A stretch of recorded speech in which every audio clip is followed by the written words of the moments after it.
Audio Jungle.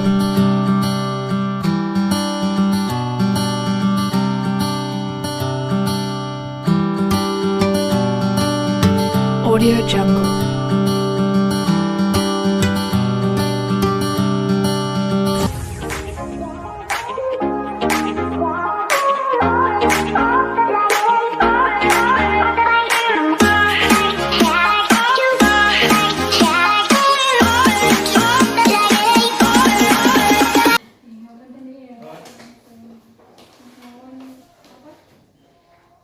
Sepindah itu kali rencana-rencana setelah kepada silaturahmi yang bikin terakhir di wawancara tempat tugas cutting UMP gitu Pak. Sebelumnya mungkin pernah sakit, monggo. Dari kami dulu apa Pak? Jangan aja kenapa kok.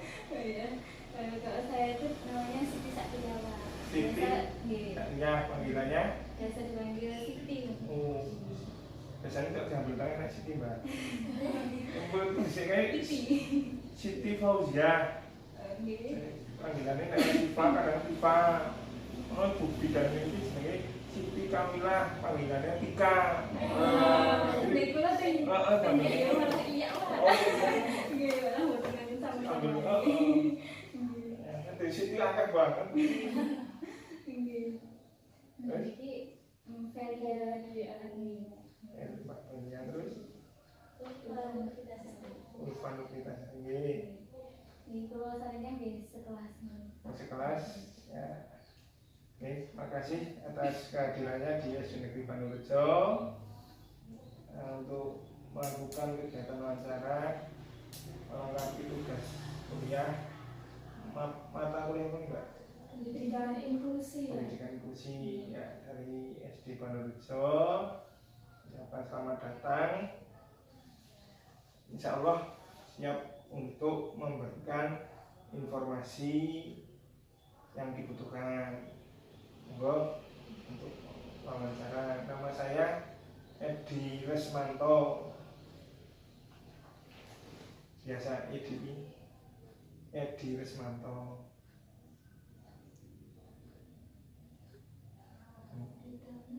SPD-nya.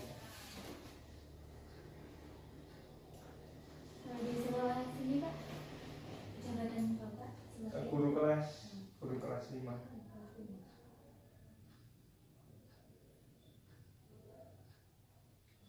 Alamat Bapak mungkin Ini Panurejo. di sini. Panurejo. Masih di sini ya Pak. Pendidikan terakhir Bapak. S1 PGSD. PGSD pun juga. Putih. Wow, teh. Tapi besok bahasa Inggris aku mbak, aku MB juga. MB juga. Berarti di sini sudah berapa tahun Pak? Dari 2005. 2005. Bikin dari soal. Ini lahiran dulu. 2000. Ini malah 2001 Pak. 2001. Enggak, mungkin langsung saja ya Pak. Ya, silakan. Mungkin bagaimana sih Pak layanan yang berkaitan dengan kegiatan belajar mengajar di sekolah SD Panurejo ini? Layanannya ya, kami yang jelas karena ada tampilan SD inklusi untuk SD Panurejo selain menerima. Oh ya, layanannya untuk kami ya, yang jelas menerima siswa normal dan siswa yang berkebutuhan khusus. Kemudian yang jelas untuk anak yang istilahnya kebutuhan khususnya melebihi kemampuan kami, itu direkomendasikan ke SD AB. Jadi untuk yang masih kita mampu, kita ikutkan dengan pembelajaran dengan anak-anak yang normal, karena kan SD inklusi itu tidak diperkenankan untuk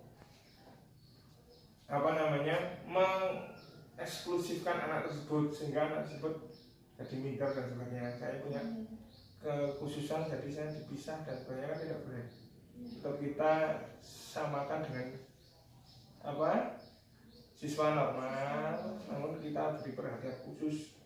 Kalau sebelum ini memang ada guru kunjung dari SDLB yang khusus mendampingi anak tersebut. Khusus itu rawuh seminggu sekali, sehari Sabtu itu hanya memberikan istilahnya ya bimbingan khusus, konseling, motivasi dan sebagainya ke anak yang berkebutuhan khusus. Tapi kalau yang sudah melebihi dari kemampuan kami, misalkan ada yang tunanetra, ya kami tidak bisa menerima karena keterbatasan kami untuk ini kan iso mbak moto marahi huruf braille kan nggak bisa kita. Terus kita juga fasilitasnya juga terbatas, makanya untuk yang di luar kemampuan kami rekomendasikan ke SDLB.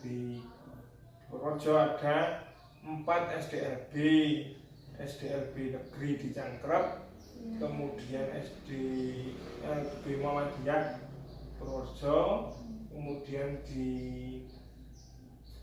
Pangen itu ada SDLB Karya Bakti, terus satu lagi itu yang baru di Kutarjo. Temannya mana saya belum tahu. Itu ya informasi untuk beberapa SDLB yang direkomendasikan dari SDLB Purworejo apabila tidak mampu untuk membimbing anak yang memiliki kebutuhan khusus. Itu terus jadi untuk kurikulum yang ditetapkan di SD Bandung itu berarti bukan yang pendidikan inklusi begitu ya Pak? Ya kalau tetap kurikulumnya normal, cuma dalam visi misinya itu yang sedikit ada yang menyantumkan untuk anak berkebutuhan khusus. Hanya di visi misi saja. Seperti kalau SD itu rintisan SD apa itu ya? Adiliatan. Nah, itu kan juga di visi misinya yang ada visi misi khusus. Terus mungkin apa sih Pak faktor penghambat yang ditemui Bapak ketika menjalankan pembelajaran untuk siswa berkebutuhan khusus itu? Kalau hambatannya yang jelas anak berkebutuhan khusus itu perlu perhatian khusus.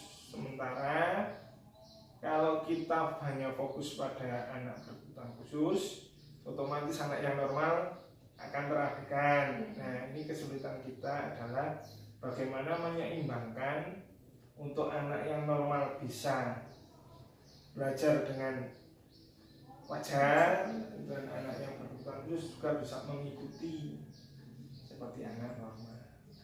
Itu biasanya gimana Pak faktor untuk pendukungnya yang Bapak punya? Kalau faktor pendukungnya ya ini tergantung kebutuhan khusus si anak. Kalau hanya lambat belajar ya mungkin kita beri tambahan jam belajar. Itu pun juga ditemani dengan beberapa anak yang katakanlah nilainya kurang bagus. Kalau sendirian kan anak itu ada beban moral di sana. Waktu aku kok didewekin. Ada berapa loh Pak di sini? Kalau paling kelas 5-nya ya yang anak tunggal itu mbak, itu juga lambat belajar.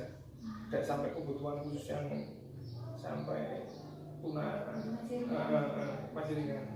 Kalau yang kelas 4 itu ada satu sing rada lambat banget Mbak. Memang ada kelainan lain. Itu kelas 4, tapi kalau kelas 5 saya kurang tahu itu dinaikkan terus itu Pak. Tetap dinaikkan. Kalau anak-anak inklusi sebenarnya harus dinaikkan. Kalau turun ditinggal kelas, ini biasanya kan kelas-kelas rendah. Tapi kalau sudah kelas 4 ke atas, kelas atas itu anak didukung ya naik terus. Karena nanti kalau tidak dinaikkan tunggal kelas terus nanti susahnya di SMP.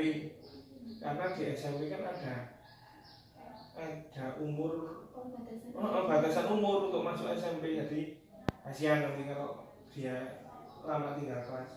Jadi hanya grade-nya aja diturunkan untuk anak-anak inklusi, tidak disamakan dengan anak normal. Jadi mungkin faktor pendukungnya begitu sesuai dengan iya. Terus isi pelajaran ya, apakah sudah sesuai dengan minat dan kebutuhan siswa itu Bu? Ya, Pak. Kalau pelajaran karena kita ya juga punya acuan di kurikulum, punya acuan untuk pencapaiannya sama, sehingga kami juga anak tetap didukung untuk tetap belajar sama dengan normal, hanya grade-nya aja kita turunkan. Jadi pada yang sakit. Meskipun kendalanya lagi tadi yang atas kendalanya untuk anak-anak inklusi ini di pemerintah Dian Pendidikan ya, itu belum pernah SD Bandorejo itu menyelenggarakan ujian khusus waktu ada ujian sekolah, menyelenggarakan ujian khusus untuk anak inklusi. Kalau dibuat khusus ini juga penanganannya agak repot karena itu harus sampai provinsi ya, macam-macam semuanya khusus. Kalau tidak digabungkan dengan SD inklusi yang lain jadi satukan tempat, itu juga anak kan kasihan. Nah, jadi kemarin hanya ya dipelajari seoptimal mungkin supaya anak bisa mengikuti ujian. Dan alhamdulillah mereka bisa sampai ke batas ambang nilai yang terendah yang bisa lulus. Bagaimana sih Pak untuk memperoleh sarana dan prasarana sesuai dengan kebutuhan siswa? Ya, makasih. Ini kalau dulu itu ada alokasi anggaran khusus dari dinas untuk SD inklusi, dari alat peraga, terus ada ya istilahnya mirip seperti beasiswa gitu, ada dana khusus untuk anak inklusi ya, terus ada fasilitas